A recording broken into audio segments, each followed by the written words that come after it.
Hello friends, ನಾನು ಗಗನ ಅಂತ ಹೇಳಿ ನಾನು MSc ಬಾಟ್ನಿ ಮಾಡಿದ್ದೀನಿ. ಇವತ್ತು ನಿಮಗೊಂದು ಪುಟ್ಟ ಕತೆ ಹೇಳ್ತೀನಿ. ಒಂದೂರಲ್ಲಿ ಒಬ್ಬ ರಾಜ ಇರ್ತಾನೆ. ಆ ರಾಜ ಹೀಗೆ ವಾಯುವಿಹಾರ ಮಾಡಬೇಕಲ್ಲಪ್ಪ ಅಂತ ಹೇಳಿ ಅಲ್ಲೇ ಪಕ್ಕದಲ್ಲಿದ್ದ ಒಂದು ಕಾಡಿಗೆ ಹೋಗ್ತಾರೆ. ಅವನ ಕಡೆ ಒಂದು ಕುದುರೆ ಇರುತ್ತೆ. ಆ ಕುದುರೆ ಏರಿ ಆ ಕಾಡಿಗೆ ಹೋಗ್ತಾರೆ ವಾಯುವಿಹಾರಕ್ಕೆ. ಆವಾಗ ಹೋಗ್ತಾ ಇದ್ದಂಗೆ ಏನಾಗುತ್ತೆ ಅಂತ ಅಂದರೆ ಬಿಸಿಲು ತುಂಬ ಜಾಸ್ತಿ ಆಗೋದಕ್ಕೆ ಶುರು ಆಗುತ್ತೆ. ಆ ಬಿಸಿಲು ಬೀಳ್ತಿದ್ದಂಗೆ ಆ ಕುದುರೆಗೂ ತುಂಬ ಸುಸ್ತಾಗಿರುತ್ತೆ ಮತ್ತು ರಾಜನಿಗೂ ದಣಿವಾಗಿರುತ್ತೆ. ಅಂದರೆ ಬಾಯಾರಿಕೆ ಆಗ್ತಾ ಇರುತ್ತೆ. ನೀರು ಕುಡಿಬೇಕಲ್ಲಪ್ಪ ಅಂದ್ಬಿಟ್ಟು ಸುತ್ತಮುತ್ತ ನೋಡ್ತಾರೆ. ಆವಾಗ ನೋಡಿದಾಗ ಅಲ್ಲೇ ಪಕ್ಕದಲ್ಲಿ ಒಂದು ನದಿ ಹರಿತಾ ಇರುತ್ತೆ. ಅಬ್ಬಾ, ನೀರು ಸಿಕ್ತಲ್ಲ ಈಗ ಅಂತ ಹೇಳಿಬಿಟ್ಟು ಅವ್ನ ಕುದುರೆನ ಅಲ್ಲೇ ಇದ್ದ ಪಕ್ಕದ ಒಂದು ಮರದಕ್ಕೆ ಕಟ್ಟಾಕ್ಬಿಟ್ಟು ಅವರು ಕೈ ಕಾಲು ಮುಖ ತೊಳ್ಕೊಂಡು ನೀರು ಕುಡಿದ್ಬಿಟ್ಟು, ಅಯ್ಯೋ ಈ ಆಲದ ಮರ ನೆರಳು ತುಂಬ ಚೆನ್ನಾಗಿದೆ, ಇಲ್ಲೇ ಮಲಗಿ ವಿಶ್ರಾಂತಿ ಪಡೆಯೋಣ ಅಂತ ಅಂದ್ಕೊಂಡು ಅಲ್ಲೇ ಮಲ್ಕೋತಾನೆ ರಾಜ.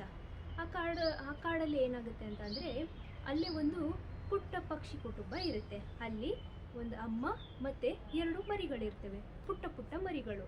ಆ ಮರಿಗಳು ಏನಪ್ಪ ಅಂತಂದರೆ ಇನ್ನು ಚಿಕ್ಕ ಮರಿಗಳಾಗಿರ್ತವೆ. ಅಮ್ಮ ಏನು ಮಾಡ್ತಾರೆ, ನೀವು ಗಲಾಟೆ ಮಾಡ್ಕೊಬೇಡಿ, ಇಲ್ಲೇ ಇರಿ ಮಕ್ಕಳ, ನಾನು ಹೋಗ್ಬಿಟ್ಟು ನಿಮಗೆ ಆಹಾರ ತಗೊಂಡು ಬರ್ತೀನಿ, ಊಟ ತಗೊಂಡ್ಬರ್ತೀನಿ, ಇಲ್ಲೇ ಇರಿ ನೀವು ಅಂತ ಹೇಳಿಬಿಟ್ಟು ಆ ಅಮ್ಮ ಪಕ್ಷಿ ಅಲ್ಲಿಂದ ಹಾರಿ ಹೋಗ್ಬಿಡುತ್ತೆ. ಆವಾಗ ಏನು ಮಾಡ್ತಾರೆ, ಆ ಹಾರೋ ಪಕ್ಷಿ ತುಂಬ ಬಣ್ಣದಿಂದ ಇರುತ್ತೆ. ಆವಾಗ ಏನಾಗುತ್ತೆ, ಈ ರಾಜ ತನ್ನ ಬಳಿ ಇದ್ದ ಬಿಲ್ಲು ಬಾಣನ ತಗೊಂಡು ಆ ಪಕ್ಷಿಗೆ ಹೊಡೆದ್ಬಿಡ್ತಾನೆ. ಹೊಡೆದಾಗ ಏನಾಗುತ್ತೆ, ಆ ಪಕ್ಷಿಗೆ ಏಟಾಗಿ ಅದು ಕೆಳಗಡೆ ಬೀಳುತ್ತೆ. ಆ ನೋವಿನಿಂದ ಆ ಪಕ್ಷಿ ಅಲ್ಲೇ ಸತ್ತೋಗುತ್ತೆ.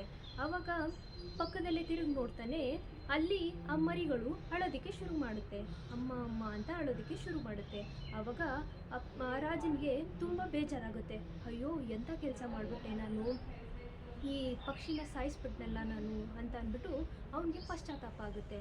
ಆವಾಗ ಇದೇ ಕೊನೆ, ಇನ್ನು ಮುಂದೆ ನಾನು ಯಾವುದೇ ಪ್ರಾಣಿ ಪಕ್ಷಿಗಳನ್ನ ಬೇಟೆ ಆಡಬಾರ್ದು ಅಂತ ಹೇಳಿ ಅವನ ಬಳಿ ಇದ್ದ ಬಿಲ್ಲು ಬಾಣ ಮತ್ತು ಶಸ್ತ್ರಾಸ್ತ್ರಗಳನ್ನೆಲ್ಲ ಕೆಳಗಡೆ ಹಾಕ್ಬಿಡ್ತಾನೆ.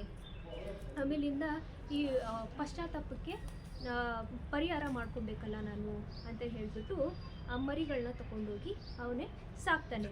ಆಮೇಲಿಂದ ಈ ಕಥೆಯ ನೀತಿ ಪಾಠ ಏನಪ್ಪ ಅಂತ ಅಂದರೆ, ಈ ಮನುಷ್ಯ ಒಬ್ಬರೇ ಅಲ್ಲ, ಈ ಪ್ರಾಣಿ ಪಕ್ಷಿ ಎಲ್ಲ ಜೀವಿಗಳಿಗೂ ಈ ಭೂಮಿ ಮೇಲೆ ಬದುಕುವಂಥ ಎಲ್ಲ ಅರ್ಹತೆ ಇದೆ. ಸೊ ಅದಕ್ಕೆ ನಾವು ಪ್ರಾಣಿ ಪಕ್ಷಿಗಳನ್ನು ಬೇಟೆ ಆಡಬಾರ್ದು. ಸೊ ಹೇಗಿತ್ತು ಕತೆ? ಇಷ್ಟ ಆಯಿತಾ ನಿಮಗೆಲ್ಲ? ಸೊ ಈ ಕತೆ ನಿಮ್ಗೆ ಇಷ್ಟ ಆದರೆ ಲೈಕ್ ಮಾಡಿ, ಶೇರ್ ಮಾಡಿ, ಸಬ್ಸ್ಕ್ರೈಬ್ ಮಾಡಿ. ನೆಕ್ಸ್ಟ್ ಟೈಮ್ ಸಿಗೋಣ. ಬಾಯ್.